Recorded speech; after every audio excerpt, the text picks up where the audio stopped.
বন্ধুরা, আমাদের চ্যানেলে আপনাদের সবাইকে স্বাগত জানাই। বন্ধুরা, আজকে আমি একটা স্পেশাল রেসিপি আপনাদের সঙ্গে শেয়ার করব। আপনারা অনেকেই সর্ষে শাক ভাজা খেয়েছেন, আর আমার চ্যানেলে সর্ষে শাক ভাজা আমার পদ্ধতিতে আমি বানিয়ে ছেড়ে দিয়েছি। তো আজকের আমি সেই সর্ষে ফুলের রেসিপি বানিয়ে আপনাদেরকে দেখাবো।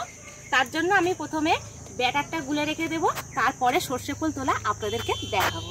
এখানে আমি বেসন নিয়েছি, আর এখানে পরিমাণ মতন হলুদ গুঁড়ো, পরিমাণ মতন লঙ্কা গুঁড়ো, আর গোটা জিরে নিয়েছি অল্প, আর এখানে ভাজা মশলা আছে জিরে, ধনে, মৌরি আর গোলমরিচ গুঁড়ো। এটা 1 চামচ নিয়েছি, আর স্বাদ মতন লবণ নিয়েছি। এইগুলো সব এই বেসনের মধ্যে দিয়ে দেব। আর এই সর্ষে ফুলের চপ তো আজকে গোটা গোটা করব, একদম ডগা সমেত, তাতে পাতাও থাকবে। ভালো করে মিক্সড করে নিয়েছি। এবার জল দিয়ে একটা ব্যাটার তৈরি করে নেব। সন্ধেবেলা গরম গরম সর্ষে ফুলের চপ আর সাথে মুড়ি খাওয়া হবে। কিছুক্ষণ আগে বেসনের ব্যাটারটা যদি এরকম ফেটে রাখা হয়, তাহলে চপটা কিন্তু ভালো খেতে লাগে।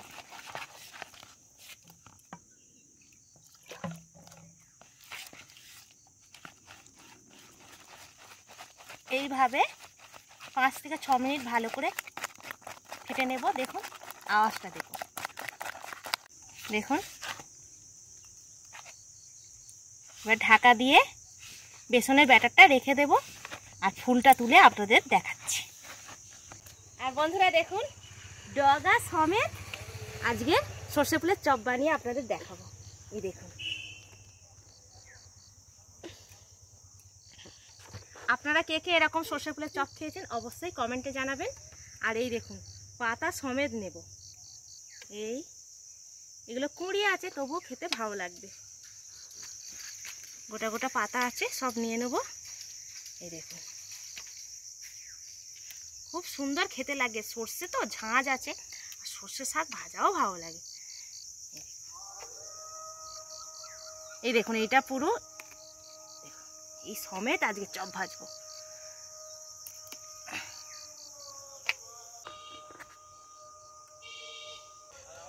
সব ফুলগুলো তোলা হয়ে গেল। অনেক ফুল আছে, পরে চপ বানিয়ে খাবো। তো আজকে এই অল্প ফুল তুললাম। আর এখানে আমি উষ্ণ গরম জল করে নিয়েছি।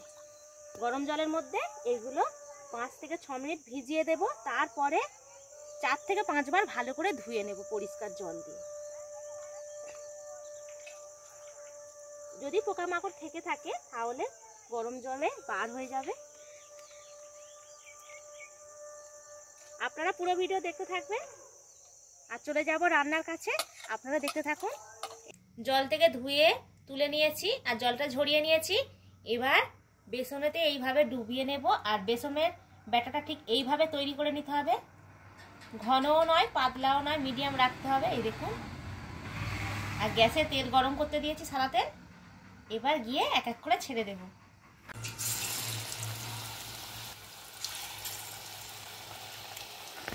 গ্যাসের জোরটা একটু আস্তে দিয়ে দেব। পাতা সমেত নিচ্ছি। পাতাটা বেসনের মধ্যে ডুবিয়ে দিলাম।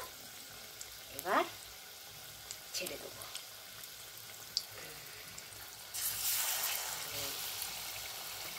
অল্প করে দেব, পরে উল্টে পাল্টে ভাজবো। দেখি একদিকে হয়ে গেছে, উল্টে দিই। উল্টে দিলাম।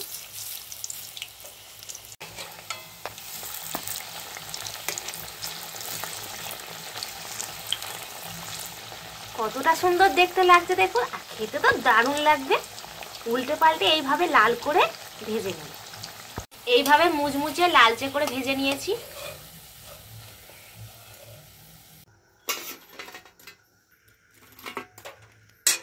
কাঁচা বাদাম একটু তেলের মধ্যে ভেজে নেব, মুড়ি দিয়ে খেতে ভালো লাগবে।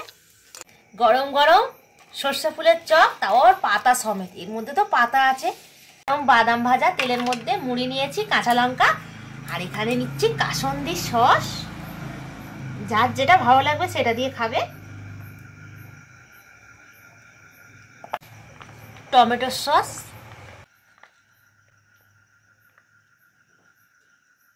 এবার আপনাদের একটা ভেঙে দেখাচ্ছি। দেখুন, এই দেখুন, পাতা আবার ফুল। দেখছেন আওয়াজটা, দেখছেন? এই দেখুন, এই কাসন্দি, টমেটো সস আর কিংবা মুড়ি বাদাম দিয়ে দারুণ লাগবে বন্ধুরা খেতে।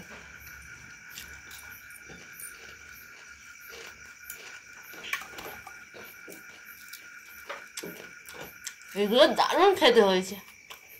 তো আজকের এই রেসিপিটা আপনাদের কেমন লাগলো, পকোড়া রেসিপিটা অবশ্যই কমেন্টে জানাবেন, আর লাইক শেয়ার করতে ভুলবেন না, আর ভিডিওটি ভালো লাগলে একটা সাবস্ক্রাইব করে দেবেন। তাহলে আজকের এই পর্যন্ত, দেখা হচ্ছে নেক্সট ভিডিও। টাটা।